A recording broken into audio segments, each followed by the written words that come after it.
Sepasang alap-alap Bukit Gantar. Bagian 2. Kau putus asa, Kang Arya? Melati menatap wajah pemuda berambut putih keperakan itu setengah tak percaya.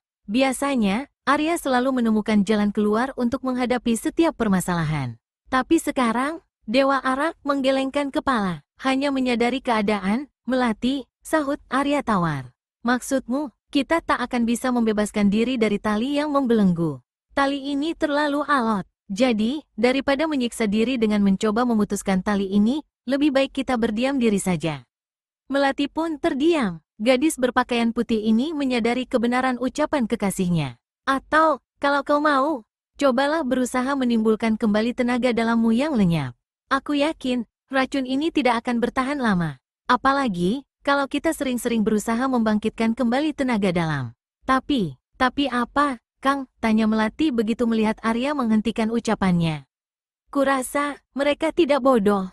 Sebelum kita berhasil membangkitkan tenaga dalam kembali, mereka mungkin telah membunuh kita. Atau, memasukkan racun kembali. Tapi, tidak ada salahnya kalau kita coba. Daripada hanya diam menunggu nasib, ujar Melati setelah sekian lamanya terdiam. Kau cobalah. Kini, Melati mulai berusaha keras membangkitkan kembali tenaga dalamnya. Ditariknya napas dalam-dalam, membayangkan seolah-olah udara yang ditariknya adalah kekuatan maha dahsyat. Kekuatan yang perlahan-lahan masuk ke hidung, kerongkongan, dan turun ke pusar. Sesampainya di bawah pusar, gadis berpakaian putih ini menghentikan tarikan napasnya. Kemudian menghayalkan kalau kekuatan dahsyat itu berputar-putar di bawah pusarnya. Lalu, napasnya dikeluarkan kembali. Melati terus mengulanginya meskipun tidak ada hawa yang berputar-putar di bawah pusarnya setiap kali dia menarik dan menahan napas. Arya hanya berdiam diri saja. Pemuda berambut putih keperakan ini sama sekali tidak berusaha membangkitkan kembali tenaga dalamnya. Yang jelas, benak pemuda ini berpikir keras mencari jalan untuk bisa menyelamatkan diri. Tapi sampai lelah otaknya berpikir, dia tetap juga tidak menemukan jalan keluar. Arya menghela napas berat. Kepalanya ditolehkan ke arah Melati yang masih saja sibuk membangkitkan kembali tenaga dalamnya. Mendadak, Arya menolehkan kepalanya ke pintu ketika mendengar ada langkah-langkah kaki yang menuju ke kamar tahanan itu. Melati pun rupanya mendengar juga. Terbukti, gadis berpakaian putih itu menghentikan usahanya membangkitkan tenaga dalam. Kriit, terdengar suara berderit pelan begitu daun pintu ruangan tahanan terbuka. Arya dan Melati hampir berbareng menatap ke arah sana. Dan seketika, sepasang mata kedua muda-mudi ini terbelalak. Semula mereka menduga kalau orang yang datang ini adalah Janggulapati. Tapi ternyata, yang datang adalah Mawar. Anehnya, gadis itu kelihatan bersikap hati-hati sekali. Bahkan sepasang matanya beredar liar, sepertinya khawatir kalau perbuatannya diketahui orang. Tentu saja, hal ini membuat Arya dan Melati semakin heran. Tapi, hanya sesaat saja. Kedua muda-mudi ini tidak mau tertipu untuk kedua kalinya oleh permainan sandiwara yang luar biasa gadis berpakaian merah itu. Pelan dan hati-hati sekali, Mawar menutupkan pintu ruangan tahanan. Kemudian berjingkat-jingkat menghampiri Melati. Mau apa kau kemari, perempuan rendah? Tanya Melati ketus. SSSTTT, jangan berisik, aku datang untuk menolongmu. Gadis berpakaian merah itu menempelkan jari telunjuknya di bibir. Siapa yang mau percaya ucapan mulut busukmu, sergah Melati dengan suara yang semakin meninggi. Tak dipedulikannya nasihat Mawar. Kau boleh memakiku apa saja, sahut gadis berpakaian merah itu sabar. Tapi percayalah, aku datang dengan maksud baik. Atau, kau lebih suka diperkosa orang liar itu daripada kutolong? Melati terdiam seketika. Ucapan Mawar membuatnya ngeri bukan main. Bahkan bulu tengkuknya pun berdiri semua ketika membayangkan apabila kejadian yang diucapkan gadis berpakaian merah itu benar-benar menimpanya. Benar namamu Mawar, kini Arya yang ganti buka suara, seraya menatap wajah gadis itu tajam-tajam. Mungkin dari wajah itu dia ingin mengetahui kebenaran ucapan gadis yang mengaku sebagai saudara kembar Melati. Gadis berpakaian merah itu menganggukkan kepala tanpa menoleh ke arah Arya. Sementara kedua tangannya sudah sibuk membuka ikatan yang membelenggu tangan dan kaki Melati. Mengapa kau mengkhianati ayah dan ibumu sendiri? Desak Arya lagi ingin tahu. Mereka bukan ayah dan ibuku, tandas Mawar seraya menoleh ke arah Arya. Kontan gerakan tangannya yang membuka simpul-simpul tali terhenti. Sepasang mata Arya membelalak lebar. Sandiwara macam apa lagi ini? Aku tidak bersandiwara, Dewa Arak, tegas Mawar lagi, seraya melanjutkan gerakan tangan, membuka tali yang membelenggu Melati. Aku sama sekali bukan anak mereka. Justru merekalah yang hendak membunuh ibu dan ayah tiriku. Ah, hampir berbareng, Dewa Arak dan Melati mendesah kaget. Lalu, kenapa kau masih membantu mereka? Dan siapakah kau sebenarnya? Tanya Melati dengan suara bergetar. Berbeda dengan Arya, Melati masih punya dugaan kuat kalau Mawar adalah saudara kembarnya. Ada semacam perasaan aneh yang membuatnya yakin kalau gadis berpakaian merah itu adalah saudara kembarnya. Aku adalah saudara kembarmu, Melati. Dan kali ini aku tidak berbohong. Aku adalah saudara kembarmu. Pelan dan bergetar suara yang keluar dari mulut Mawar. Ibu dan ayah tirimu? Melati bergumam bingung. Ya, Mawar menganggukkan kepala. Bisakah kau menceritakan semuanya pada kami, Mawar, pinta Dewa Arak? Gadis berpakaian merah itu tercenung sejenak.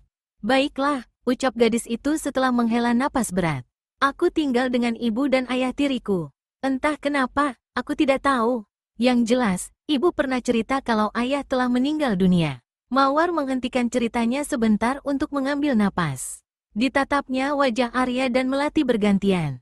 Dilihatnya sepasang mata saudara kembarnya merembang berkaca-kaca. Dan gadis berpakaian merah ini tahu apa penyebabnya. Apalagi kalau bukan mendengar ayahnya telah tiada. Suatu hari, datang laki-laki dan wanita setengah baya berpakaian hitam ke rumah. Waktu itu, yang ada hanya aku dan ayah tiriku. Kedua orang yang ternyata adalah sepasang alap-alap Bukit Gantar itu mengamuk. Ayah tewas di tangannya, sementara aku dipukul pingsan. Kembali Mawar menghentikan ceritanya. Perlahan, setitik air bening mengalir membasahi sepasang pipinya yang putih, halus, dan mulus. Arya dan Melati dapat menduga kalau cerita selanjutnya akan menyedihkan hati gadis itu. Begitu aku sadar, aku telah berada di sarang mereka. Di antara mereka, kulihat Samyaji dan 4 orang lainnya. Dengan buas, Samyaji memperkosaku, dan hal itu terus berlangsung selama beberapa waktu. Kenapa kau tidak melawan? Tanya Melati dengan suara mengandung kemarahan yang amat sangat. Sungguh tidak disangka kalau nasib saudara kembarnya begini buruk. Mereka mengancam akan membunuh ibu yang katanya mereka tangkap sewaktu aku pingsan, ucap Mawar terputus-putus. Lagi pula, sia-sia saja usahaku menghindarkan diri dari perbuatan bejat mereka. Melati dan Arya mengangguk-anggukkan kepala tanda mengerti. Bisa saja Janggulapati dan Samyaji melumpuhkan Mawar dulu, seperti melumpuhkan mereka berdua. Dalam keadaan seperti itu, apa dayanya menolak keinginan mereka? Kemudian, mereka menugaskanku mencegat perjalanan kalian. 4 anak buah mereka berpura-pura menyerangku. Sepasang alap-alap Bukit Gantar merencanakannya begitu cermat. Mereka berjanji, apabila aku berhasil melaksanakan tugas ini, ibu akan dibebaskan. Lagi-lagi Mawar menghentikan ceritanya. Gadis ini mendehem sebentar untuk menormalkan kembali suaranya yang semakin serak karena telah bercampur isak. Aku tidak punya pilihan lain. Kupikir, biarlah ku korbankan saudara kembarku demi keselamatan ibu. Toh, seumur hidup aku belum pernah bertemu dengannya. Dan lagi, ibu telah berjasa banyak padaku. Melati dan Arya termenung. Mereka berdua tidak menyalahkan keputusan yang diambil Mawar. Lalu, kenapa sekarang kau berubah pikiran dan berusaha menolong kami? Dewa Arak penasaran. Tadi, sewaktu keluar dari ruangan ini, Janggulapati rupanya keterlepasan bicara karena kegembiraannya. Apa yang dikatakannya? Tanya Melati. Sementara sepasang matanya menatap penuh iba pada saudara kembarnya. Sambil tertawa, laki-laki busuk itu mengatakan hanya tinggal istri Palungga saja yang belum tertangkap. Dan setelah itu, semua dendamnya akan tuntas. Siapa itu Palungga? Tanya Melati yang sudah tahu kalau laki-laki berwajah tirus yang mengaku bernama Palungga punya nama asli Janggulapati. Ayah kandungku, jadi, sambung Melati dengan suara tercekat di tenggorokan. Ya, ayahmu juga, Melati. Jadi, mereka hendak menangkap ibu? Tanya Melati dengan suara mengandung ancaman hebat. Begitulah yang tadi ku dengar, sahut Mawar membenarkan. Itu berarti selama ini mereka telah menipuku. Mereka belum menangkap ibu. Setelah berkata demikian, gadis berpakaian merah ini mendekapkan kedua tangan ke wajahnya. Bahunya terguncang-guncang menahan tangis yang akan meledak. Jadi selama ini, Mawar telah ditipu mentah-mentah oleh sepasang alap-alap Bukit Gantar. Sekarang, Arya baru mengerti mengapa gadis berpakaian merah itu berusaha menolong mereka. Tidak ada lagi yang dapat dijadikan sandera oleh sepasang alap-alap Bukit Gantar untuk memaksa Melati. Tapi, bagaimana kita bisa keluar dengan selamat dari sini? Kau kan tahu kalau aku dan Kang Arya sama sekali tidak berdaya. Setelah berkata demikian, Melati bangkit dari balai-balai bambu. Ikatan yang membelenggu tangan dan kakinya sudah terlepas semua. Dewa Arak mengernyitkan alisnya. Apa yang dikatakan tunangannya memang masuk akal. Bagaimana mereka dapat meloloskan diri dalam keadaan seperti ini? Jangankan menghadapi sepasang alap-alap Bukit Gantar, menghadapi 4 orang anak buahnya pun rasanya mereka tidak mungkin akan menang. Aku sudah punya jalan, ucap Mawar. Bagaimana, Mawar? Tanya Arya ingin tahu. Hanya inilah jalan satu-satunya untuk dapat lolos dari sini. Kau jangan berteka-teki, Mawar, selak Melati cepat. Beritahukan saja secara gamblang semua rencanamu. Apa yang dikatakan Melati, benar sekali, Mawar, sambut Arya mendukung ucapan tunangannya. Aku pun memang sudah bermaksud memberitahu kalian, ucap Mawar pelan. Seketika, Arya dan Melati membisu. Rencanaku begini, Melati. Aku bermaksud menggantikan tempatmu. Maksudmu, selak Melati tak sabar. Aku menyamar menjadi dirimu, sementara kau menjadi aku. Kurasa tidak ada seorang pun yang bisa membedakan kita. Arya mengangguk-anggukkan kepalanya mulai mengerti. Lalu, dengan menyamar sebagai diriku, Melati cukup bebas untuk berbuat apa saja. Bahkan mendapat kesempatan untuk menormalkan kembali tenaga dalam. Kebetulan, aku punya penawar racun itu. Kenapa tidak langsung membebaskan kami berdua saja, kemudian kau berikan obat-obat penawar racun itu pada kami, usul Melati. Tidak semudah itu, Melati, bantah Mawar sambil tersenyum lebar. Racun ini berbeda dengan racun umumnya. Penawar untuk racun ini memakan waktu yang cukup lama. Paling tidak, 5 hari. Sekarang kau mengerti mengapa rencana itu tidak bisa kulaksanakan, Melati? Melati mengangguk-anggukkan kepala pertanda mengerti. Jadi, setelah tugasku ini selesai, keselamatan kami ada di tanganmu, Melati. Mawar menutup kata-katanya. Melati terdiam seketika. Sementara, dahinya berkernyit. Jelas ada sesuatu yang dipikirkannya. Dan Arya bisa menduga apa yang membuat tunangannya terlihat risau. Mawar, panggil Arya pelan. Hanya suara bergumam pelan yang menyahuti panggilan pemuda berambut putih keperakan itu. Apakah tindakan ini tidak membahayakan dirimu sendiri? Kau tahu bahaya apa yang mengancammu bila kau menggantikan tempat Melati? Tanya Arya ragu-ragu.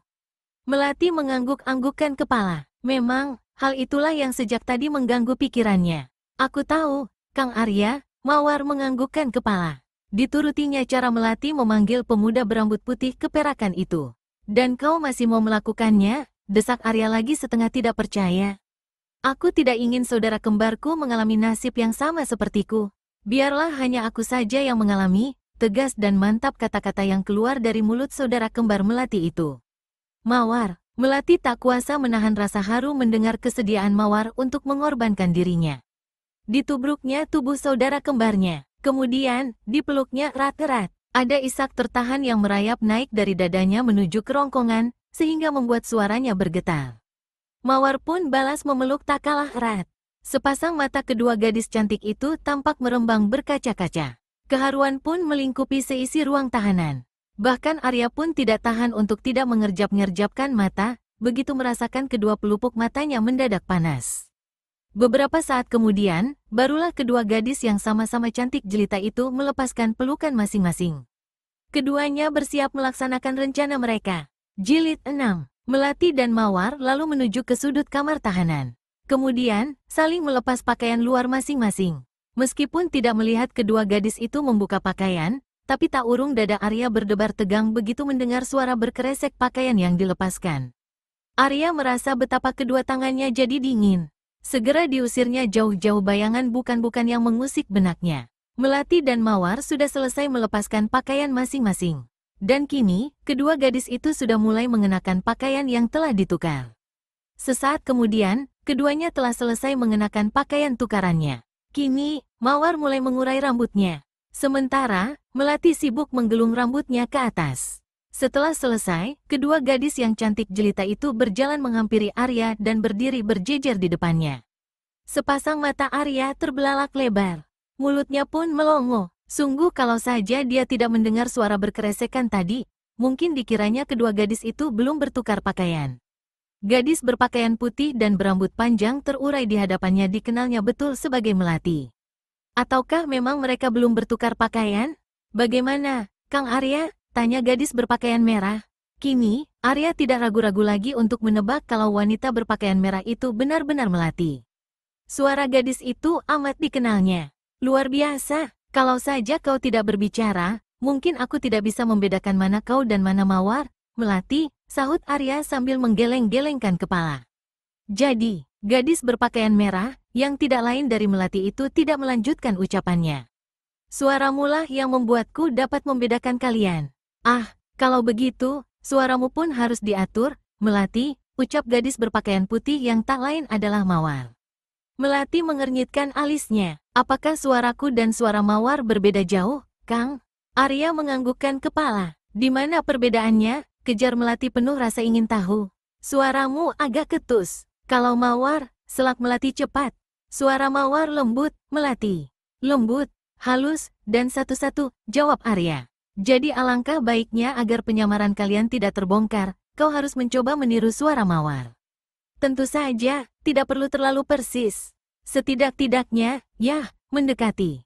Pokoknya, kau tidak boleh menonjolkan perbedaan yang terlalu menyolok.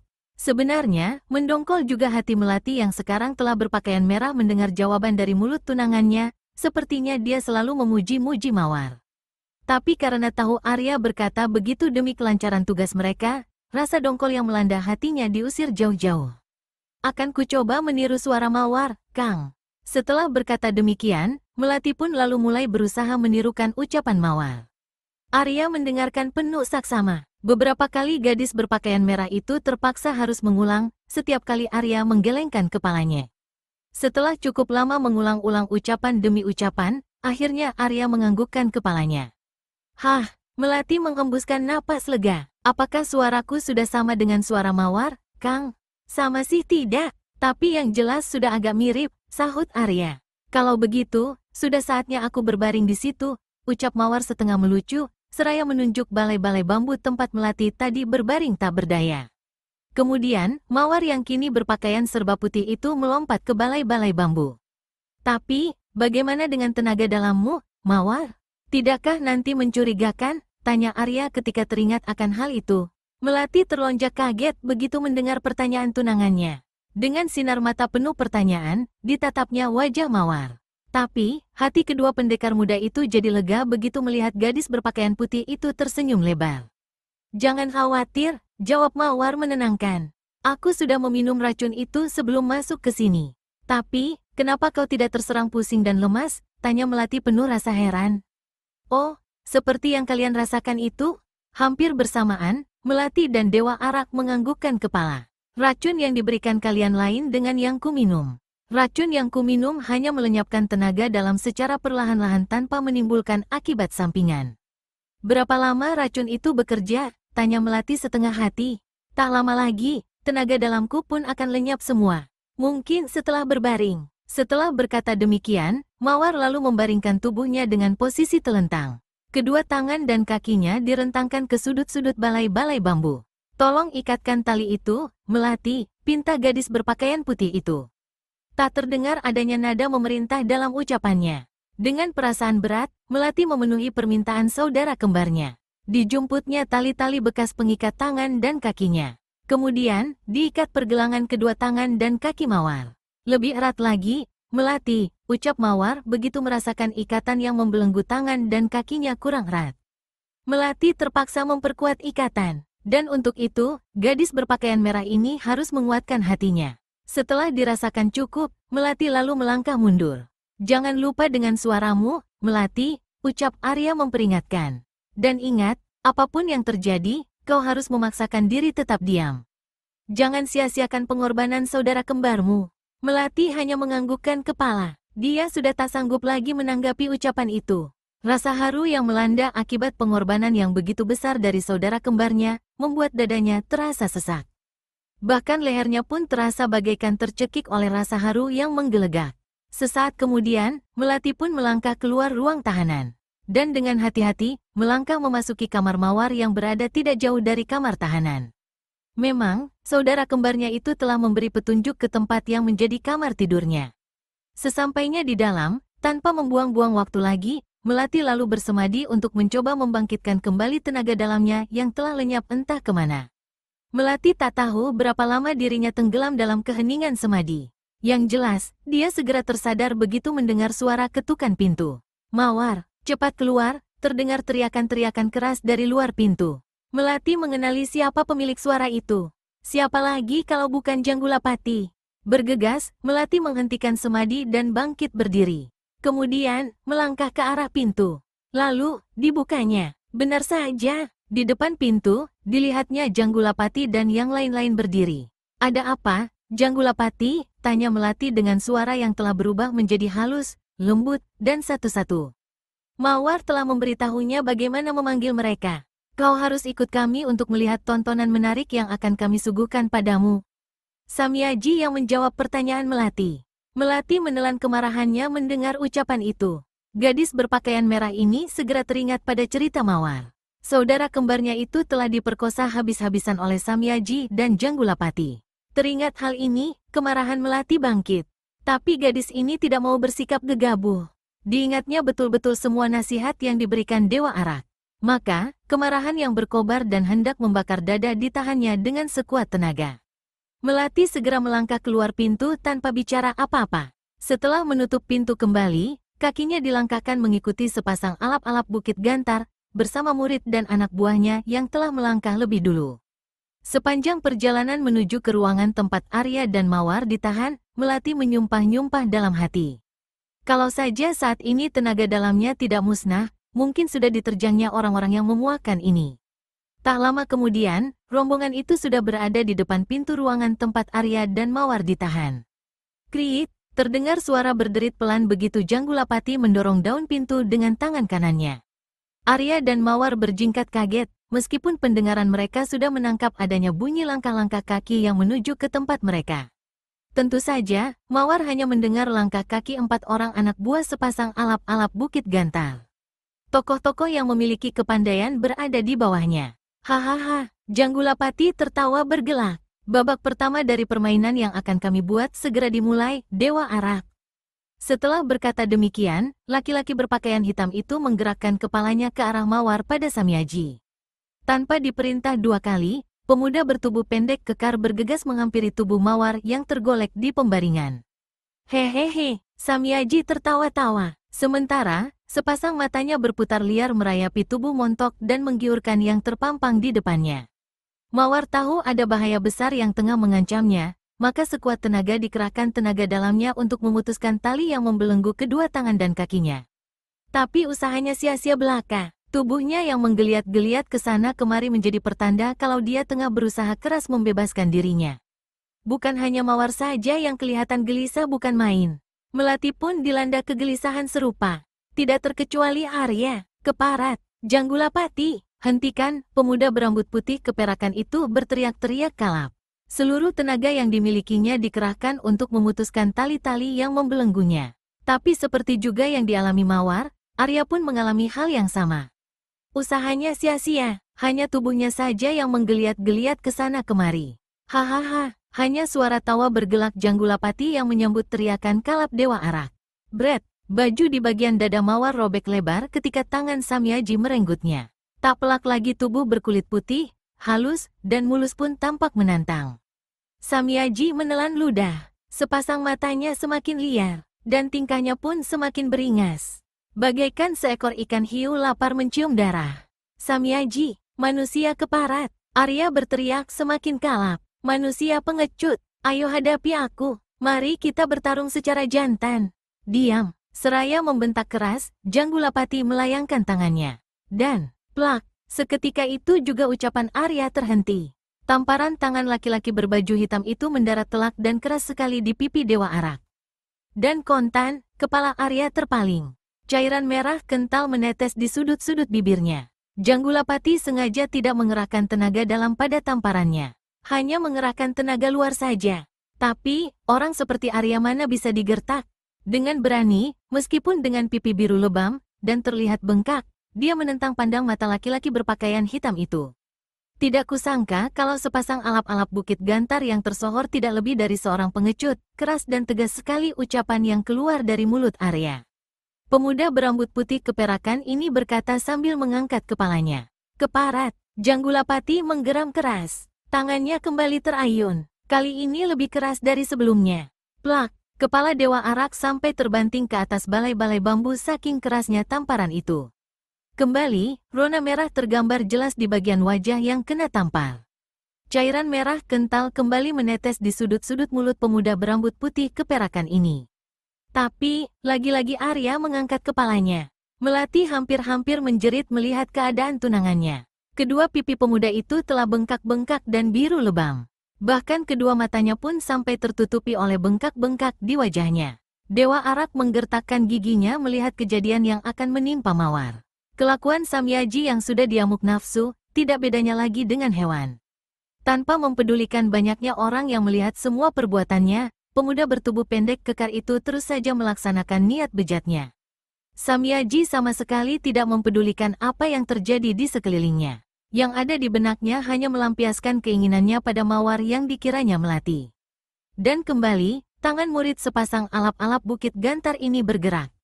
Bret! Suara ribut dari kain yang robek kembali terdengar begitu celana Mawar kembali terenggut. Kini, Mawar terbaring di balai-balai tanpa ada selembar benang pun yang melekat di tubuhnya. Sehingga tubuh yang berkulit putih, halus, dan mulus pun semakin jelas menantang. Sepasang mata Samyaji hampir melompat keluar begitu melihat sepasang bukit kembar yang menantang birahinya. Dengan susah payah, pemuda bertubuh pendek kekar ini berusaha menelan ludahnya. Napasnya memburu hebat bagaikan orang abis berlari jauh. Bukan hanya Samyaji saja yang mengalaminya. Janggulapati dan 4 orang anak buahnya pun menelan air liur. Sepasang mata mereka bagai terpaku ke sana. Bahkan, laki-laki berpakaian hitam ini sampai melupakan Dewa Arak. Hanya ada 2 pasang mata yang tidak tahan melihat kejadian itu. Mata dari Melati dan Arya Buana. Melati menundukkan kepalanya. Tak kuat gadis berpakaian merah ini menyaksikan adegan yang akan menimpa saudara kembarnya. Sepasang matanya pun dipejamkan rapat-rapat. Meskipun tidak menutup telinga, tapi gadis ini berusaha menulikan pendengaran. Tapi meskipun begitu, tak urung rintihan Mawar terdengar olehnya. Hati gadis berpakaian merah ini seperti diiris-iris sembilu. Begitu sakit, begitu perih, begitu nyeri, tak dapat ditahan lagi. 2 tetes air bening menggulir dari kedua kelopak matanya. Wanita yang berhati keras ini menangis, meskipun tanpa suara. Kalau menuruti perasaan hatinya, ingin Melati menyerang mereka mati-matian. Biarlah dia tewas di tangan mereka daripada menyaksikan adegan yang terpampang di hadapannya. Tapi, akal sehatnya melarang. Sia-sialah semua pengorbanan yang dilakukan saudara kembarnya kalau hal itu dia lakukan. Bukan hanya Melati saja yang dilanda perasaan demikian. Dewa Arak pun mengalami hal yang sama. Beberapa kali Arya menggertakkan gigi. Jari-jari kedua tangannya dikepalkan terus, hingga kuku-kukunya membekas di telapak tangan. Sepasang matanya menatap lawan-lawannya penuh hawa membunuh. Untuk pertama kalinya, Arya yang selama ini dikenal sebagai pendekar ulas asih berniat melenyapkan semua lawan-lawannya tanpa pertimbangan lagi. Sementara itu, Samyaji sudah mulai menggeluti tubuh Mawar dengan kasar. Secara buas, liar, dan brutal diciumnya sekujur tubuh Mawar yang sudah tanpa busana itu. Kedua tangannya meremas-remas ke sana kemari. Tak dipedulikannya rintihan lirih dari mulut gadis itu. Dalam pendengaran pemuda bertubuh pendek kekar ini, rintihan menyayat Mawar adalah nyanyian merdu bidadari yang malah membuatnya semakin brutal.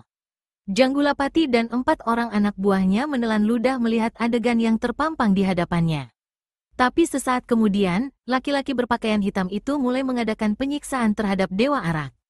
Tidak dipedulikannya lagi semua yang dilakukan muridnya. Gayatri yang sejak tadi hanya memperhatikan saja, kini tidak tinggal diam.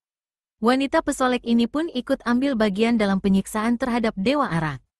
Gayatri menggunakan senjatanya untuk menyiksa Arya. Sebuah kebutan dengan bulu-bulu berwarna putih keperakan.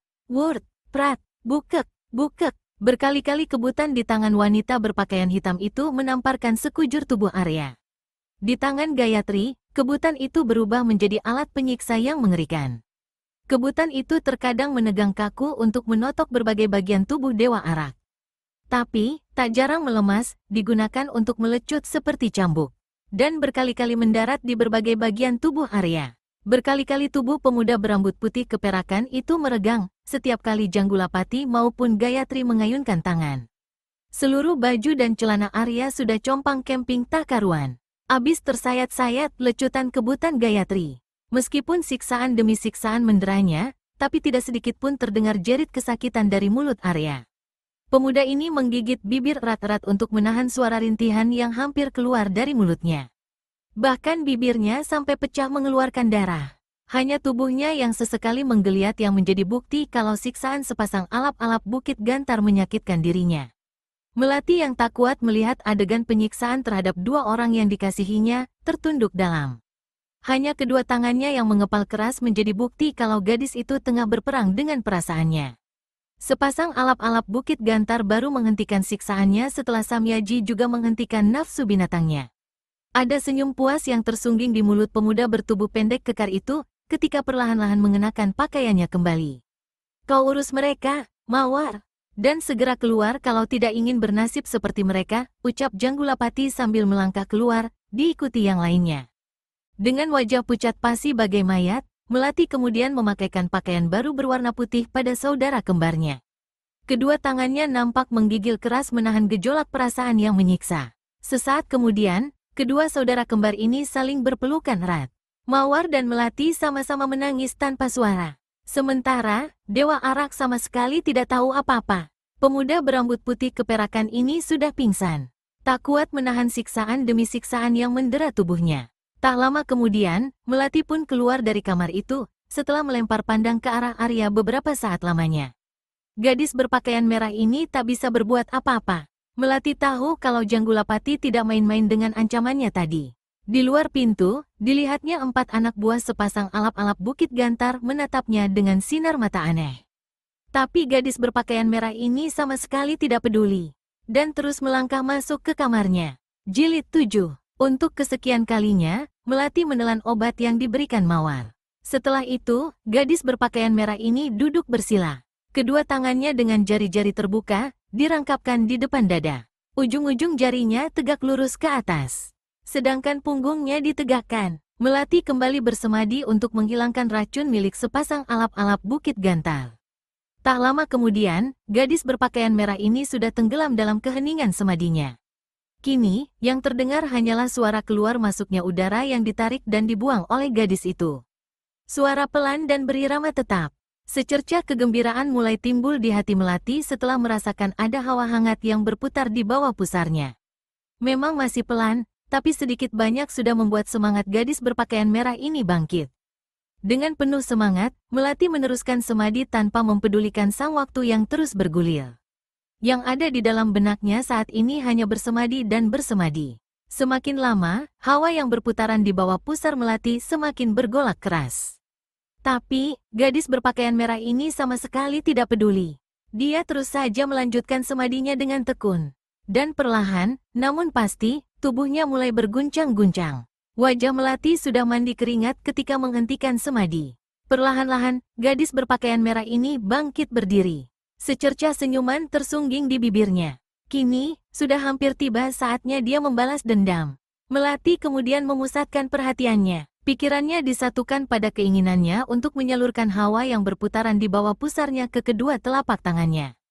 Dan hampir saja gadis berpakaian merah ini bersorak gembira begitu merasakan aliran aneh yang merayap ke kedua tangannya. Tenaga dalamnya telah pulih kembali. Tenaga dalamnya telah kembali berfungsi.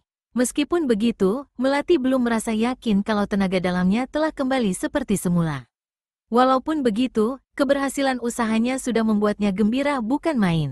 Keberhasilan membangkitkan kembali tenaga dalamnya yang lenyap ini membuktikan kalau tak akan lama lagi seluruh tenaga dalamnya pulih kembali. Kini, Melati melangkah ke arah pintu. Kemudian, tangannya dijulurkan. Kriit, terdengar suara berderit pelan begitu daun pintu kamar terbuka. Perlahan, gadis berpakaian merah ini menutupkan pintu kembali.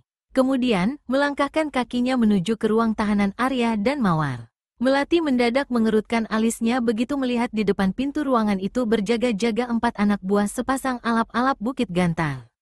Tidak biasanya ruangan ini dijaga. Ada apa gerangan? Tanya gadis berpakaian merah ini dalam hati. Keempat anak buah sepasang alap-alap Bukit Gantar menatap lekat-lekat wajah Melati yang mereka sangka mawar. Sorot mata mereka liar penuh nafsu. Dan memang, sebenarnya keempat orang ini sudah lama memendam hasrat jelek pada mawar.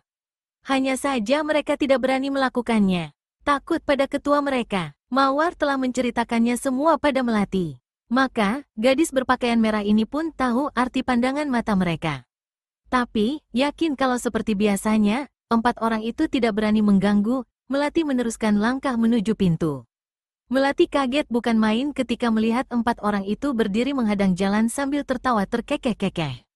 Keparat, bentak Melati keras. Kemarahan yang hebat memang melanda gadis berpakaian merah ini. Tapi, untunglah dalam keadaan seperti itu dia masih teringat meniru suara mawar.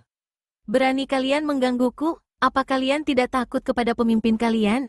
Hehehe, salah seorang yang bertubuh tinggi kurus tertawa-tawa dengan lagak menyebalkan. Mereka baru saja pergi, Mawar. Dan mungkin nanti malam baru kembali. Sekarang, kesempatan bagi kami terbuka untuk bersenang-senang denganmu. Benar, hahaha, sambut yang berkulit kuning. Ayolah, Mawar, yang berambut abu-abu ikut pula angkat bicara. Seketika, wajah Melati berubah. Kepergian sepasang alap-alap Bukit Gantar dan Samyaji merupakan sebuah kesempatan emas untuk melarikan diri. Tapi, dia tidak boleh bertindak ceroboh. Barangkali saja keempat orang ini berbohong padanya. Tapi, menilik dari sikap mereka, Melati dapat menduga kalau keempat orang itu sama sekali tidak berdusta. Tunggu sebentar, cegah Melati sambil menjulurkan kedua tangannya. Seketika, langkah kaki keempat orang itu tertahan.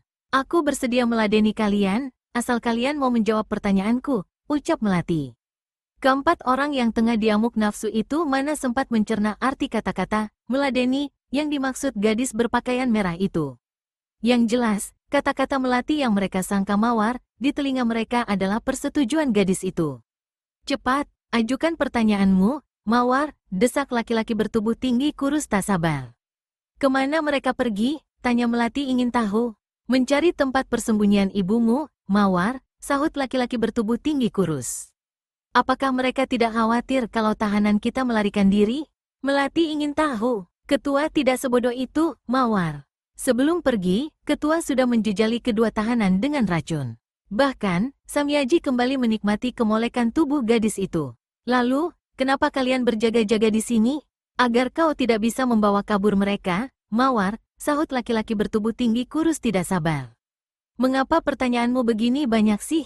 Melati berpura-pura tersenyum manis walaupun sebenarnya hatinya bergolak penuh kemarahan yang meluap-luap. Sabar, tinggal satu pertanyaan lagi. Dan aku akan meladeni kalian. Cepatlah, Mawar. Seketika wajah laki-laki berambut abu-abu berseri. Sebenarnya, bisa saja kami memaksamu secara kasar, Mawar. Toh, kami bisa saja mencari-cari alasan. Misalnya, kau ingin membawa kabur tahanan. Tapi, kami lebih suka kalau kau melayani secara sukarela. Hahaha, bukan begitu, teman-teman. Hampir bersamaan, ketiga rekan laki-laki berambut abu-abu itu menganggukkan kepalanya. Aku membatalkan pertanyaanku, tandas Melati tegas. Jadi, laki-laki bertubuh tinggi kurus tidak melanjutkan ucapannya. Agak kaget juga dia mendengar jawaban yang ketus itu. Bahkan tiga rekannya juga terkejut mendengarnya.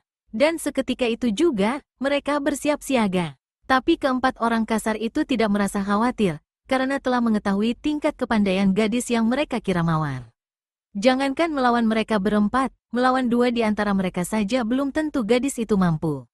Rupanya kau lebih suka diperlakukan kasar, Mawar. Sekarang aku akan meladeni kalian. Setelah berkata demikian, tangan Melati meluncur ke arah dada laki-laki tinggi kurus. Dalam kemarahan dan kekhawatiran akan kehadiran sepasang alap-alap Bukit Gantar dan Samyaji, gadis berpakaian merah ini langsung mengeluarkan ilmu cakar naga merah, andalannya. Laki-laki tinggi kurus yang semula memandang rendah, jadi terperanjat kaget bukan main melihat kecepatan gerak Melati. Serangan gadis itu tiba begitu cepat, dan juga angin yang mengiringi tibanya serangan itu begitu keras. Dengan sebisa-bisanya, laki-laki tinggi kurus ini berusaha mengelak. Tapi, karena sebelumnya dia tidak berwaspada, dan lagi serangan itu datang melebihi perkiraannya, maka plak, terdengar suara berderak keras begitu tamparan Melati mengenai sasaran. Seketika itu juga, tubuh laki-laki tinggi kurus itu terpelanting jatuh. Beberapa saat lamanya, Tubuh itu menggelepar-gelepar di tanah, sebelum akhirnya diam tidak bergerak lagi. Tewas dengan tulang dada berpatahan. Darah segar mengucur deras dari hidung, mulut, dan telinga laki-laki tinggi kurus itu. Ketiga rekannya kaget bukan main melihat kematian si tinggi kurus. Sungguh tidak mereka sangka kalau Melati selihai ini. Mungkinkah dalam waktu beberapa hari saja, kepandaian gadis berpakaian merah ini bisa melonjak begitu cepat? Tanya mereka dalam hati, penuh rasa tidak percaya. Tapi, ketiga anak buah sepasang alap-alap Bukit Gantar ini tidak ingin berpikir lebih lama lagi. Serat, serat, sinar-sinar terang berpendar begitu ketiga orang itu menghunus senjata masing-masing. Mereka tahu kalau kini, entah dengan cara bagaimana, gadis yang mereka sangka mawar bisa memiliki kepandaian selihai itu. Maka mereka tidak berani bersikap main-main. Melati tersenyum sinis. Orang biadab seperti kalian tidak bisa dibiarkan hidup lebih lama. Dunia akan gembira bila kalian semua lenyap dari muka bumi. Tajam dan penuh ancaman ucapan yang keluar dari mulut Melati. Sedangkan sepasang matanya mencorong kehijauan menatap ketiga lawannya. Tak terasa ketiga orang anak buah sepasang alap-alap Bukit Gantar itu melangkah mundur setindak. Tengkuk mereka seketika terasa dingin. Ancaman maut yang mencuat dari gadis di hadapan mereka tampaknya memang tidak main-main. Tapi Melati yang sudah dilanda dendam yang bergelora tidak mau memberi kesempatan lagi. Kembali, gadis berpakaian merah ini menerjang. Tangan kanannya yang berbentuk cakar naga meluruk deras mengancam ke arah dada salah seorang anak buah alap-alap Bukit Gantar. Sementara, tangan kiri terletak di pinggang. Wut, angin berhembus keras sebelum sambaran cakar itu sendiri tiba. Laki-laki berambut abu-abu yang menjadi sasaran sambaran cakar naga segera memapak serangan itu dengan tusukan pedang. Sementara, kedua rekannya pun tidak tinggal diam. Mereka menghujani Melati dengan serangan-serangan maut bertubi-tubi. Melati yang tahu kalau tenaga dalamnya belum pulih secara keseluruhan, buru-buru membatalkan serangannya seraya melompat mundur begitu melihat lawan memapak tangannya dengan golok. Hasilnya, serangan ketiga lawannya mengenai tempat kosong. Beberapa jengkal di depannya, Melati segera mengambil golok yang tergantung di pinggang mayat laki-laki bertubuh tinggi kurus. Dan tanpa ragu-ragu lagi, dia memainkan ilmu pedang seribu naga. Memang ada sedikit kecanggungan ketika menggunakan golok itu, tapi sama sekali tidak mempengaruhi kedahsyatan ilmu pedang seribu naga. Wong, terdengar suara menggerung dahsyat seperti ada ribuan tawon mengamuk begitu Melati menggerakkan golok rampasannya. Ketiga anak buah sepasang alap-alap Bukit Gantar terkejut mendengarnya. Tapi, kejadian itu hanya berlangsung sebentar. Sesaat kemudian, mereka sudah kembali menyerang gadis berpakaian merah itu sambil mengeluarkan teriakan melengking nyaring. Tapi mana mampu keroco-keroco seperti mereka menandingi ilmu pedang seribu naga yang dahsyat. Terdengar suara menggerung keras begitu Melati menyambut serangan tiga orang musuhnya sambil melompat. Sesaat kemudian, terdengar teriakan-teriakan menyayat saling susul yang diikuti dengan robohnya ketiga orang itu dalam keadaan tanpa nyawa. Melati menatap ketiga mayat anak buah sepasang alap-alap Bukit Gantar yang bergelimpangan saling tumpang tindih. Ada rasa puas yang terpancar di wajahnya. Sejenak pandangannya dialihkan pada golok berlumuran darah yang tergenggam di tangannya. Kemudian, dilemparkannya ke bawah. Kap, batang golok itu menancap di lantai sampai lebih dari setengahnya. Tanpa membuang-buang waktu lagi, Melati segera membalikkan badan menatap pintu yang terpampang dalam jarak sekitar 5 tombak di depannya. Hih, Melati berseru keras seraya menghentakkan kedua tangan yang membentuk cakar naga ke depan. Inilah jurus naga merah membuang mustika. Wus, angin keras berhembus dari kedua telapak tangan gadis berpakaian merah itu. Kemudian, meluncur deras ke arah pintu. Rupanya, Melati ingin menguji kekuatan tenaga dalamnya. Brakek, terdengar suara berderak keras yang diikuti dengan hancurnya daun pintu ruangan tempat Arya dan Mawar ditahan. Hancur berkeping-keping. Karuan saja suara itu membuat Arya dan Mawar terkejut bukan main. Serentak, keduanya menoleh ke arah ambang pintu yang sudah tidak berdaun lagi. Dan dari luar pintu melesat sesosok bayangan merah, yang sesaat kemudian sudah berdiri di ambang pintu. Melati, hampir bersamaan, Arya dan Mawar mendesah pelan begitu melihat sosok tubuh yang ternyata tidak lain adalah Melati. Tanpa membuang-buang waktu lagi, Melati segera bergegas melangkah. Bebaskan Mawar dulu, Melati, ucap Arya bernada perintah. Melati segera melangkah ke arah balai-balai bambu Mawar. Agak terburu-buru dia melepaskan tali yang membelenggu kedua tangan dan kaki saudara kembarnya. Melati, seru Mawar serak bernada isak. Air matanya meleleh di sepanjang pipinya. Dan begitu ikatan yang membelenggunya terlepas, Melati dipeluknya erat-erat. Melati pun balas memeluk tak kalah erat. Rasa haru yang menggelegak membuat dadanya terasa sesak. Bahkan gadis berpakaian merah ini tidak mampu mengeluarkan kata-kata. Semua ucapan yang akan keluar, tersumbat di tenggorokan. Yang dapat dilakukan Melati hanya balas memeluk erat-erat, sambil menepuk-nepuk punggung saudara kembarnya. Beberapa saat lamanya, kedua gadis kembar itu saling berpelukan dengan hati yang sama menangis. Baru Melati perlahan-lahan melepaskan pelukannya. Sejenak, ditatapnya wajah saudara kembarnya yang pucat pasi. "Maafkan aku yang telah menyusahkanmu, Mawar," ucap Melati. Pelan dan serak suaranya. "Tidak ada yang perlu dimaafkan, Melati. Kau tidak salah." Mawar menggelengkan kepala. "Mari kita bebaskan Kang Arya dulu," ajak Melati sambil menuntun tangan gadis berpakaian putih itu. Tanpa banyak membantah, Mawar mengikuti langkah saudara kembarnya menuju balai-balai bambu tempat Arya diikat. Sambil melepaskan ikatan yang membelenggu tangan dan kaki Arya, Melati menatap sekujur tubuh pemuda berambut putih keperakan itu mulai dari ujung rambut sampai ke ujung kaki. Dan diam-diam, hati gadis ini terenyuh begitu melihat keadaan Dewa Arak. Wajah Arya bengkak-bengkak dan biru lebam. Bahkan sepasang matanya pun sampai tak terlihat lagi, karena tertutup oleh bengkak-bengkak pada wajahnya. Sekujur tubuhnya penuh luka-luka menghitam panjang bekas cambukan. Bahkan sambungan lutut kaki kanannya terlepas. Begitu pula sambungan tulang siku tangan kirinya. "Mengapa kau berani membebaskan kami secara terang-terangan begini, Melati?" tanya Arya pelan, begitu telah bebas dari belenggu. "Sepasang alap-alap Bukit Gantar dan Samyaji tidak berada di tempat, Kang," jawab Melati sambil menatap dengan pandangan iba pada tunangannya. "Yang ada hanya 4 orang anak buahnya." Lalu, kejar Arya. "Mereka semua sudah kukirim ke akhirat," tandas gadis berpakaian merah ini tegas. "Kau tahu kemana manusia-manusia terkutuk itu pergi, Melati?" Arya mengganti sebutan untuk sepasang alap-alap Bukit Gantar dan Samyaji. Melati menganggukkan kepala. "Kemana?" Mawar yang sudah tidak sabar lagi ikut bertanya. "Mencari ibumu, Mawar," jawab Melati dengan suara mendesah. "Ibumu juga, Melati," balas Mawar membenarkan ucapan gadis berpakaian merah itu. "Hah?" Melati menghela napas berat. "Kau tidak percaya, Melati?" "Bukannya aku tidak percaya, Mawar. Tapi, kejadian ini membuatku tidak yakin." Ragu-ragu Melati menanggapi. "Sudahlah," Arya cepat menengahi. "Urusan itu bisa diurus belakangan. Yang penting, sekarang kita harus cepat pergi dari sini sebelum mereka kembali." "Tapi, kemana?" tanya Melati bingung. "Bagaimana kalau ke tempat persembunyian ibuku?" usul Mawar tiba-tiba. Arya dan Melati melengak kaget. "Kau tahu di mana ibumu?" tanya Melati ragu-ragu. "Tahu secara pasti sih tidak. Tapi, aku yakin kalau dia ada di tempat itu. Karena memang tempat itulah satu-satunya yang sering dia kunjungi kalau sedang tidak ada di rumah. Dan lagi, mungkin ibuku bisa mengobati semua luka-luka Kang Arya. Ibuku seorang yang ahli dalam ilmu pengobatan." "Bagaimana, Kang?" tanya Melati meminta pendapat tunangannya. "Aku setuju," sahut Arya cepat.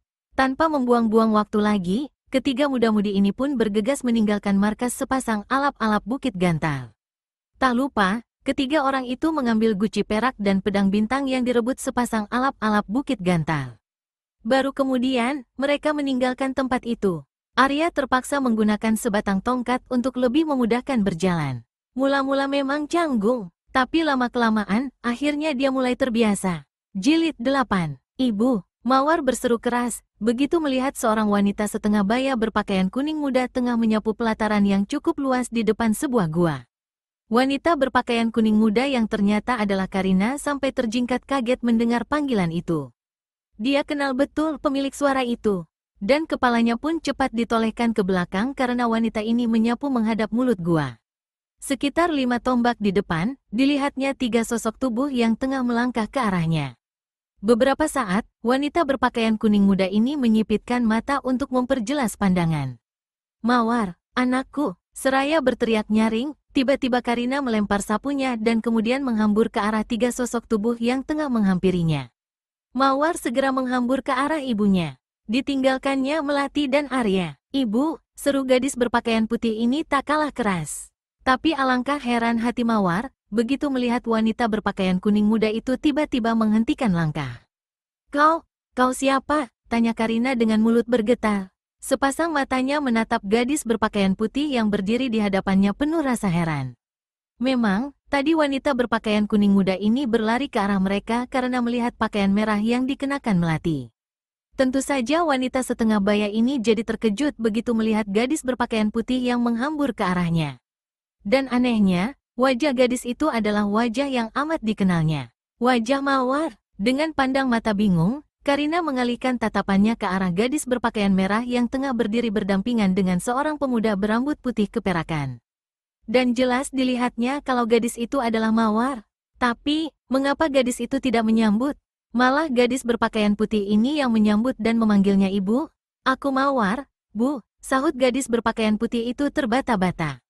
Mawar putri ibu? Masa, ibu lupa? Lalu, siapa gadis itu? Tanya Karina lagi sambil menunjuk gadis berpakaian merah berambut digelung ke atas. Kini Mawar baru sadar mengapa ibunya kebingungan. Mengapa dia sampai lupa? Dia masih berpakaian dan berdandan Melati. Pantas saja kalau tadi ibunya kebingungan. Apalagi di situ juga ada Melati yang berperan sebagai Mawar. Dia adalah saudara kembarku, Bu, sahut gadis berpakaian putih itu cepat. Saudara yang dulu sering ibu ceritakan. Ah, wanita berpakaian kuning ini terjingkat bagai disengat ular berbisa. Dia, Delima, Mawar menganggukkan kepalanya. Dan seketika itu juga, Karina melayangkan tatapannya ke arah Melati. Sejak tadi Melati memang sudah memperhatikan wanita yang dipanggil ibu oleh Mawar. Dan begitu melihat, seketika timbul rasa sukanya. Wanita setengah baya itu kelihatan begitu agung dan sederhana. Melati tidak merasa keberatan jika wanita itu benar ibu kandungnya. Delima, anakku, wanita berpakaian kuning muda itu memanggil dengan suara lirih dan bergetar. Tapi cukup jelas untuk dapat ditangkap oleh telinga Melati dan Arya. Kedua kaki Melati menggigil keras mendengar panggilan wanita berpakaian kuning muda yang begitu syarat dengan kerinduan. Seketika ada semacam perasaan aneh yang membuat hatinya yakin kalau wanita di hadapannya ini benar ibu kandungnya. Delima, anakku, kemarilah kau, nak, panggil Karina lagi. Kedua tangannya terkembang ke depan, siap untuk memeluk putrinya yang telah belasan tahun tidak pernah dijumpai. Melati menghampiri Karina dengan jantung berdebar keras. Apa buktinya kalau aku adalah anakmu? Tanya gadis berpakaian merah ini dengan suara bergetar. Kalau kau benar Delima, ada dua tanda kehitaman mirip sebuah tompel yang kau miliki. Pada bahu kananmu dan pada perutmu, ujar Karina, agak bergetar suaranya. Ibu, kini Melati tidak ragu lagi. Segera, gadis berpakaian merah ini menghambur ke ibunya dengan kedua tangan terkembang ke depan. Sesaat kemudian, ibu dan anak yang telah sekian belas tahun berpisah sudah saling berpelukan erat. Delima, anakku, tersendat-sendat Karina mengeluarkan ucapan. Sementara, kedua tangannya sibuk mengusap-usap rambut hitam dan tebal yang dimiliki Melati penuh kasih sayang. Ibu, mengapa ibu tega memberikanku pada orang lain? Tanya gadis berpakaian merah itu sambil melepaskan pelukan. Karina tertegun sejenak. Dari mana kau tahu, Delima? Pasti dari Mawar kan? Hampir berbarengan, Melati dan Mawar menganggukkan kepala. Panjang ceritanya, Delima. Tapi percayalah, semua itu ibu lakukan demi keselamatanmu juga. Melati pun terdiam seketika. Mari masuk dulu, Delima. Ajak pula kawanmu. Kelihatannya dia mengalami luka parah. Luka-lukanya perlu segera mendapatkan pengobatan. Sesaat kemudian, keempat orang itu pun sudah masuk ke dalam gua. Ternyata Mawar tidak berbohong sewaktu mengatakan kalau ibunya adalah seorang ahli pengobatan. Tidak sampai 2 hari, luka-luka yang diderita Arya sudah sembuh sama sekali. Sementara, pengobatan untuk tenaga dalamnya yang musnah, disembuhkan dengan arak yang berasal dari guci peraknya. Selama 2 hari itu pula, Melati terpaksa menahan-nahan diri untuk tidak mendesak ibunya menjelaskan mengapa dirinya dipisahkan. 2 hari itu dihabiskan oleh Melati untuk melakukan semadi mengembalikan kondisinya seperti semula. Ternyata, obat yang diberikan wanita berpakaian kuning ini memang manjur. Terbukti, 2 hari kemudian tenaga dalamnya telah pulih kembali seperti sedia kala. Pagi ini, saat yang dinanti-nantikan Melati pun tiba. Karina menyuruh mereka berkumpul di bagian tengah gua yang kebetulan mempunyai ruang cukup luas dan terang. Mereka semua duduk di tanah membentuk lingkaran. Dengarlah oleh kalian semua, terutama kalian berdua, ucap Karina seraya menatap Melati dan Mawar bergantian, setelah keduanya menceritakan semua kejadian yang mereka alami sehingga bisa bertemu. Bahkan, Melati pun menceritakan semua hal yang dialaminya sejak kecil. Kedua saudara kembar itu kini telah kembali pada pakaian dan dandanan masing-masing. Melati dan Mawar menganggukkan kepala berbareng. Kini, pendengaran mereka dipasang tajam-tajam untuk mendengar sejarah hidup keluarga mereka. Puluhan tahun lalu, ayah kalian adalah seorang pendekar sakti yang jarang memiliki tandingan. Palungga namanya, tapi sayang sekali, ayahmu terlalu kejam pada orang-orang yang berbuat jahat. Tak ada ampun bagi setiap orang jahat yang bertemu dengannya. Karina menghentikan ceritanya untuk mengambil napas. Ditatapnya wajah-wajah yang mendengarkan ceritanya dengan penuh minat. Tak terkecuali Mawar, karena baru kali inilah ibunya bercerita begini jelas. Dan hal itu terpaksa dilakukan wanita berpakaian kuning muda ini untuk membuat hati Melati puas. Ketika ayahmu menikah denganku, baru kekejamannya berkurang. Sedikit demi sedikit dia mulai menjauhi kerasnya dunia persilatan, sambung wanita setengah baya itu lagi. Tapi, karena ayahmu telah terlalu banyak menanam dendam pada orang lain, usahanya untuk mengundurkan diri dari dunia persilatan sia-sia. Maksud, Ibu? Tanya Melati dengan suara bergetar. Meskipun sebenarnya sudah bisa menduga apa yang terjadi, tapi gadis berpakaian putih ini masih juga bertanya. Ya, pada suatu malam, orang-orang persilatan golongan hitam menyerbu rumah kami. Ayahmu menyuruhku menyelamatkan diri sambil membawa kalian. Sementara dia sendiri berusaha menahan orang-orang golongan hitam itu. Ayah, keluh Melati pelan. Ada keharuan yang menyeruak di hati gadis berpakaian putih ini begitu mendengar ayahnya sengaja mengorbankan diri agar anak istrinya selamat. Dengan membawa kalian, aku melarikan diri. Berpindah-pindah dari tempat yang satu ke tempat yang lain. Dan sewaktu aku menumpang di rumah keluarga adikku yang belum dikaruniai anak, mereka menawarkan diri untuk mengurus salah seorang di antara kalian. Kembali Karina menghentikan ceritanya. Wanita berpakaian kuning muda ini terdiam sejenak. Sepertinya dia tengah mencari kata-kata yang tepat untuk melanjutkan ceritanya. Dengan berat hati, aku terpaksa melepaskan kau, Delima. Karena hanya kaulah yang punya tanda-tanda khusus yang dapat kujadikan bukti sebagai anakku kelak, sambung Karina lagi. Dan tak lama kemudian, aku bertemu dengan sahabat suamiku. Bongaya namanya, dia bersedia menampungku, bahkan bersedia menganggap Mawar sebagai anak dan mengakuiku sebagai istrinya. Semua itu dilakukan untuk menyelamatkanku. Dia menjadi suamiku tidak dalam arti sebenarnya. Karina menghentikan ceritanya. Cerita selanjutnya kau saja yang menyambungnya, Mawar, wanita berpakaian kuning muda itu menawarkan. Mawar menganggukkan kepala. Sekitar 2 pekan lalu, ketika ayah tengah melatihku, muncul 2 orang yang mengaku berjuluk sepasang alap-alap Bukit Gantar mencari ibu. Ayah mengatakan tidak tahu, tapi rupanya mereka tidak percaya. Gadis berpakaian merah itu menghentikan ceritanya sejenak. Janggal rasanya menyebut ayah pada orang yang ternyata bukan ayah kandungnya. Bahkan dibilang ayah tirinya pun bukan.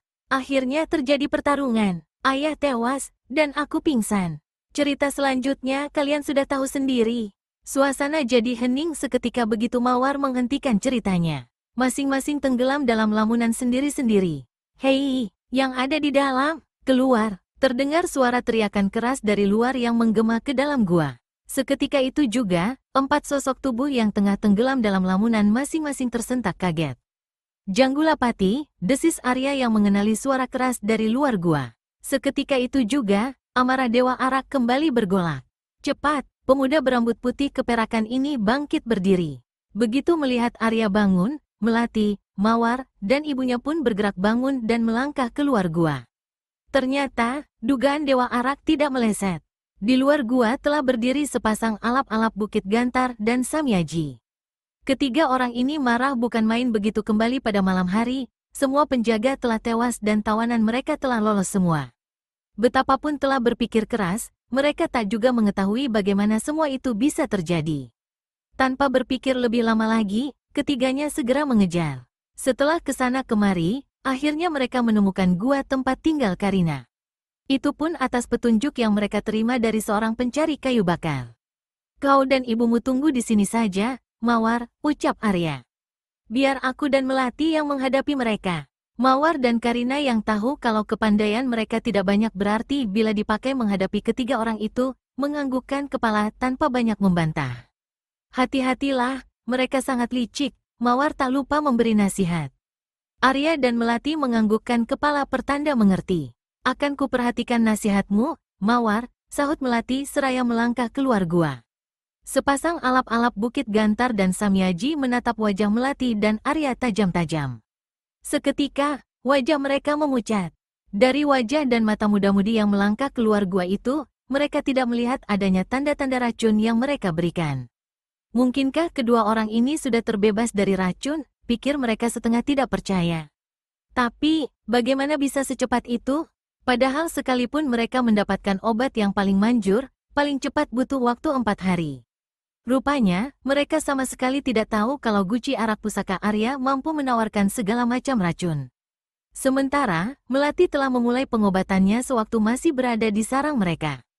Arya segera menjumput guci arak di punggungnya. Kemudian, menuangkan ke mulutnya. Dan, gluk, gluk, gluk. Terdengar suara tegukan begitu arak melewati tenggorokan Arya. Seketika itu juga, ada hawa hangat yang menyebar di perut Dewa Arak. Dan perlahan-lahan, hawa hangat tadi naik ke atas kepala. Hiat, Samyaji melompat menerjang Melati. Tangan kanannya terayun deras menamparkan ke arah pelipis. Wut, angin berhembus keras sebelum tamparan itu tiba. Melati yang pernah menjajal tingkat kepandaian pemuda bertubuh pendek kekar itu tak ragu-ragu lagi mengangkat tangan kiri menangkis. Plakek. Benturan antara dua buah tangan yang sama-sama dialiri tenaga dalam tinggi tidak bisa dihindarkan lagi.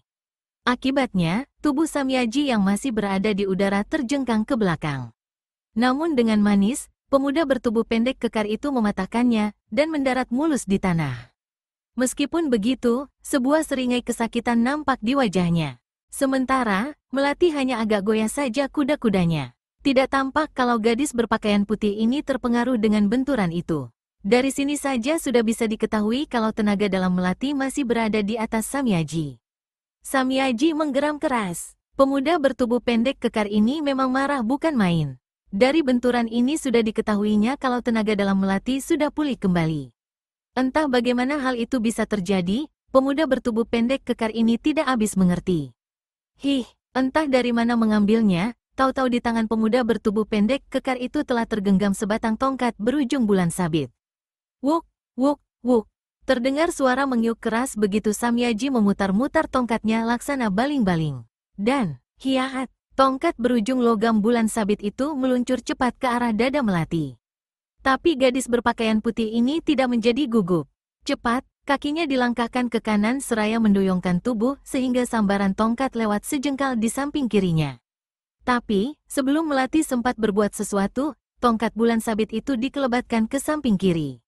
Menebas leher gadis berpakaian putih itu. Tidak ada jalan lain bagi Melati kecuali merendahkan tubuh, sehingga serangan itu lewat di atas kepalanya. Dan dari bawah, gadis ini melancarkan serangan balasan. Wung, terdengar suara menggerung keras begitu gadis berpakaian putih ini balas menyerang. Entah kapan dan bagaimana, tahu-tahu di tangannya telah tergenggam sebatang pedang yang tadi tersampir di punggung. Dan sekali menyerang, Melati telah menggunakan ilmu pedang 1000 naga, andalannya. Melati yang memang sangat dendam pada Samyaji atas perbuatan pemuda itu pada saudara kembarnya, tak kepalang tanggung melakukan serangan. Seluruh kemampuan yang dimilikinya langsung dikerahkan. Tentu saja serangan-serangan itu membuat Samyaji jadi kalang kabut. Meskipun begitu, tidak berarti kalau pemuda bertubuh pendek kekar ini sama sekali tidak berdaya. Perlawanan mati-matian Samyaji membuat Melati sama sekali tidak mampu mendesak. Dan itu berlangsung sampai belasan jurus. Jilid 9. Sepasang alap-alap Bukit Gantar menatap cemas ke arah pertempuran. Meskipun dilihatnya pertarungan masih berjalan imbang, tapi laki-laki berpakaian hitam ini tahu kalau Samyaji bukan tandingan Melati. Kalau tidak cepat-cepat dibantu, muridnya pasti akan tewas di tangan Melati. Dan bantuan itu hanya dapat dilakukan kalau Dewa Arak berhasil dia robohkan. Maka tanpa ragu-ragu lagi, istrinya segera diberi isyarat agar ikut maju bersamanya menghadapi Dewa Arak. Dia sendiri segera mengeluarkan senjata andalannya. Sepasang pedang pendek yang bergagang sekaligus sarung dari kayu jati berukir. Gayatri pun tidak tinggal diam. Cepat, tangannya bergerak. Dan sesaat kemudian, di tangan kanannya telah tergenggam sebuah kebutan berbulu putih. Disertai teriakan nyaring, Janggulapati melesat cepat ke arah Dewa Arak. Pedang pendek di tangan kanannya berkelebat cepat menuju leher Arya. Dan sebelum serangan laki-laki berwajah tirus itu tiba, serangan Gayatri telah datang menyusul. Ketika wanita pesolek ini menggerakkan kebutan yang dipegangnya, seketika itu juga bulu-bulu kebutan yang semula lembut berubah jadi kaku laksana tombak. Hanya orang yang mempunyai tenaga dalam tinggilah yang bisa melakukannya. Dan kebutan yang telah kaku bagai tombak itu menusuk cepat ke arah ulu hati Arya. Menghadapi dua serangan maut yang tiba berbarengan, Dewa Arak tidak menjadi gugup. Tubuhnya segera direndahkan sehingga serangan pedang pendek Janggulapati lewat di atas kepalanya. Sementara serangan kebutan yang mengarah ke ulu hatinya, ditangkis dengan gucinya. Klang, terdengar suara berdentang nyaring bagai beradunya dua benda logam. Dan seketika itu juga bulu kebutan itu melemas kembali.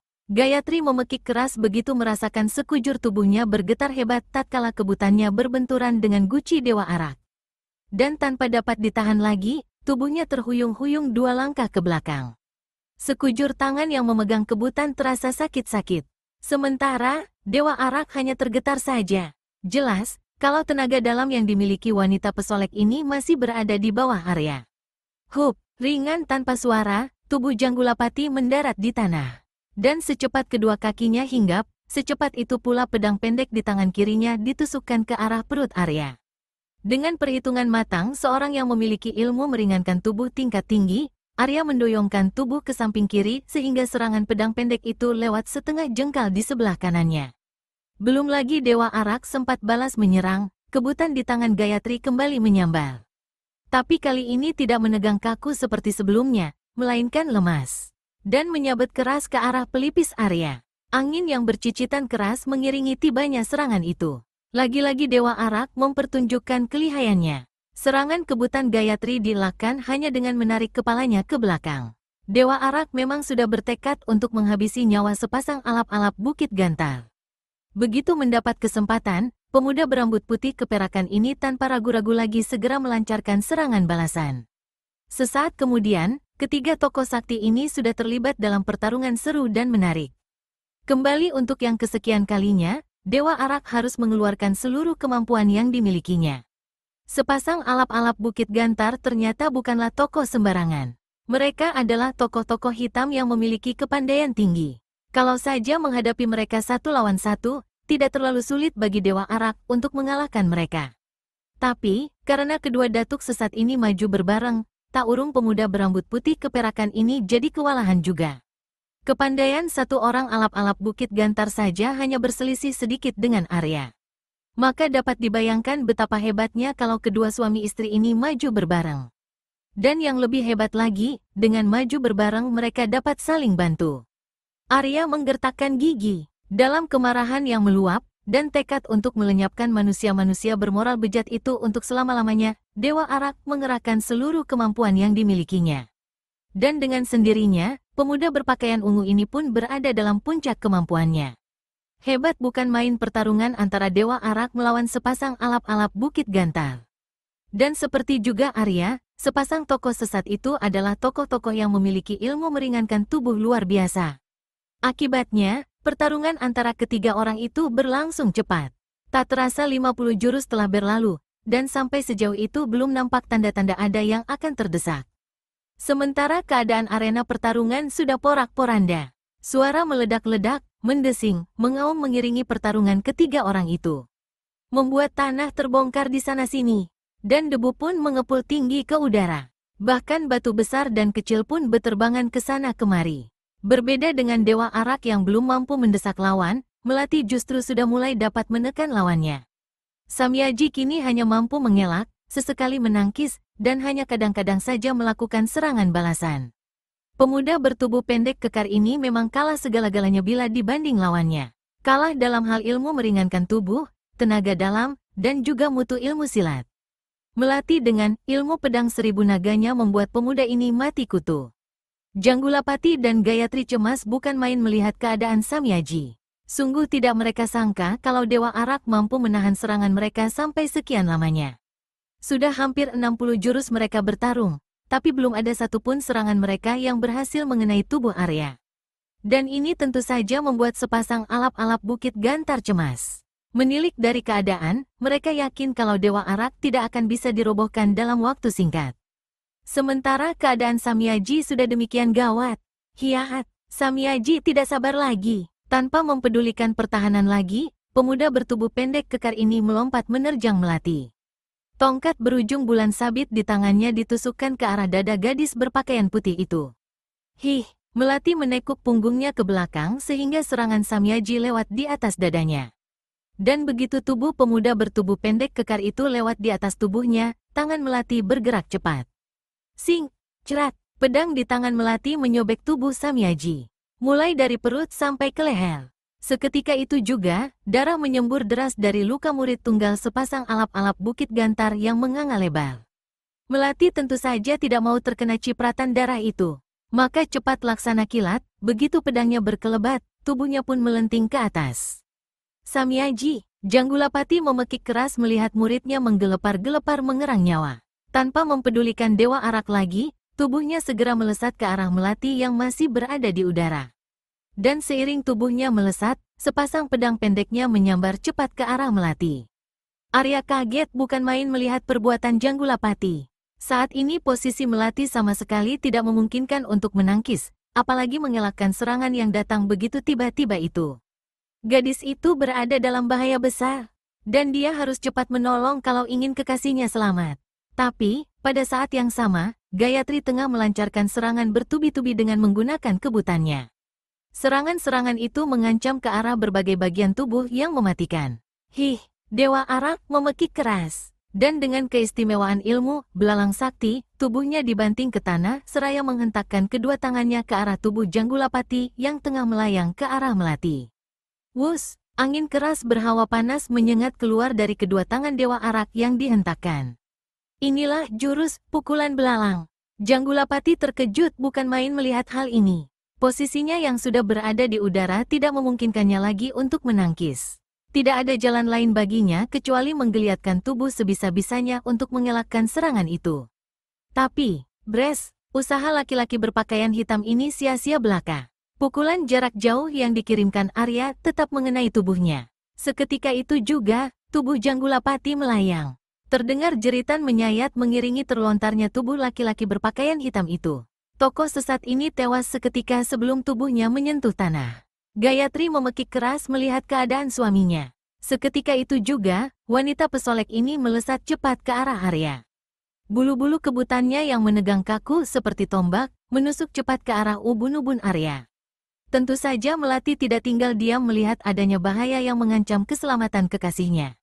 Cepat, tangan kanannya dikibaskan. Dan, dengan diiringi suara mendesing yang menyakitkan telinga, pedang di tangan gadis berpakaian putih ini melesat memapak tubuh Gayatri yang tengah meluncur ke arah Dewa Arak. Tidak hanya itu saja yang dilakukan Melati. Berbarengan pedangnya dilontarkan, kedua tangannya dihentakkan. Jari-jari kedua tangannya terkembang membentuk cakar naga. Inilah jurus naga merah membuang mustika. Gayatri terkejut bukan main melihat datangnya serangan yang meluruh cepat ke arahnya. Wanita pesolek ini tahu kalau dia nekat meneruskan serangan pada Dewa Arak, maka sebelum serangannya tiba, pedang yang dilontarkan Melati akan lebih dulu menghunjam tubuhnya. Sehingga mau tak mau dia terpaksa membatalkan serangan pada orang yang telah menewaskan suaminya. Kini, kebutan itu digunakan untuk menangkis serangan. Terdengar suara berdentang keras seperti beradunya dua logam. Pedang Melati terlempar jatuh ke tanah, sementara bulu-bulu kebutan yang tadi menegang kaku kembali melemas. Dan sebelum Gayatri sempat berbuat sesuatu, serangan susulan dari Melati telah menyambar tiba. Wanita pesolek ini kaget bukan main. Sebisa-bisanya dia berusaha mengelak. Tapi, telak dan keras sekali pukulan jarak jauh yang dilancarkan Melati mengenai sasaran. Tubuh Gayatri langsung terpental balik, diiringi jeritan menyayat dari mulutnya. Brukek, terdengar suara berdebuk keras begitu tubuh wanita pesolek itu terhempas di tanah. Gayatri menggelepar-gelepar sesaat, sebelum akhirnya diam tidak bergerak lagi. Ringan tanpa suara, Melati mendaratkan kedua kakinya di tanah. Sesaat kemudian, dia sudah berlari menghampiri Arya. Berbareng dengan Karina dan Mawar yang menghambur juga ke arah Dewa Arak. Mawar berdiri terpaku di depan mayat Samyaji. Sepasang mata gadis ini nampak berkaca-kaca. Puas sudah perasaan hatinya kini. Dendamnya telah dibalaskan oleh saudara kembarnya sendiri. Sesaat kemudian, Suasana gembira pun segera menyelimuti hati mereka. Dengan perasaan haru bercampur gembira, Karina dan Mawar memeluk Melati. Musuh-musuh mereka kini telah tewas. Tidak ada lagi ancaman yang datang. Arya tinggal bersama keluarga Melati selama 2 hari. Dan baru pada hari ketiga, pemuda berambut putih keperakan ini mohon pamit untuk melanjutkan pengembaraannya. Mengapa begitu terburu-buru, Arya? Karina berusaha mencegah. Tinggallah beberapa hari lagi bersama kami. Bukannya aku tidak suka tinggal di sini, Bu, sahut Arya sambil tersenyum lebar. Tapi, perjalananku masih sangat panjang. Masih banyak orang yang butuh bantuanku. Bukan hanya Karina dan Mawar saja yang merasa keberatan. Diam-diam, Melati pun merasa keberatan juga.